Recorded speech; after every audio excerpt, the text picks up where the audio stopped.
Bonjour, le but de cette présentation est de voir comment accéder à des rapports qui concernent l'activité du tenant. Bien sûr, on peut y accéder via la console ou via PowerShell.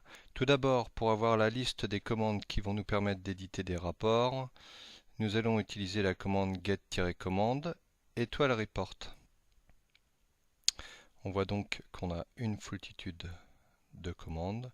Je vous propose de voir deux commandes qui nous permettront de voir l'activité du tenant. La première étant getMailbox Activity Report. Grâce à cette commande, on va pouvoir regarder le nombre de mailbox actives, le nombre de comptes créés et les boîtes ou à comptes supprimés. On a les dates qui correspondent à chacune des statistiques. L'autre commande est une commande plutôt d'usage du tenant.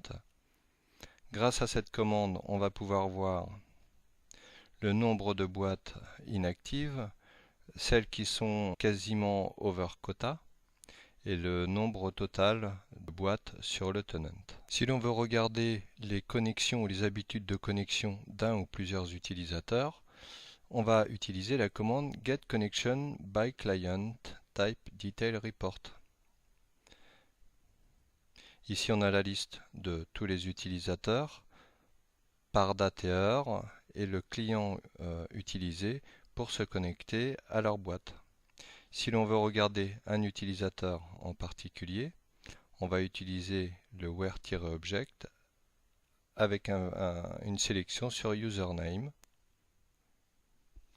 Ici, je vois bien que l'utilisateur Nicolas01 s'est connecté avec un client de type OWA le 7 juillet et le 6 juillet. Nous allons voir également les commandes qui sont liées au trafic SMTP. Je vais utiliser la commande getMailTrafficReport.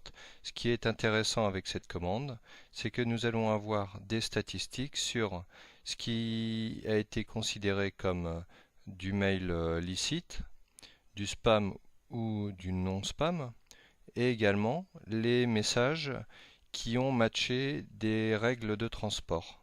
Au niveau règles de transport, je vais utiliser la commande getMailDetailTransportRuleReport. Grâce à cette commande, je vais savoir à quelle date ça a matché et à quelle heure.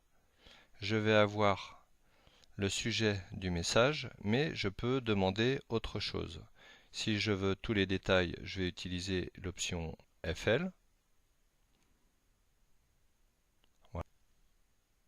Si je veux des détails particuliers sur ce qui s'est passé lorsque ma règle de transport a matché, par exemple date action transport sender, je vais utiliser le select object. Et là, je sais que le nom de ma règle de transport ici c'est Fatoumata Rule. Sur cette règle de transport, j'ai effectué un reject message. Et le sender en l'occurrence était nicolasarchambault@laposte.net.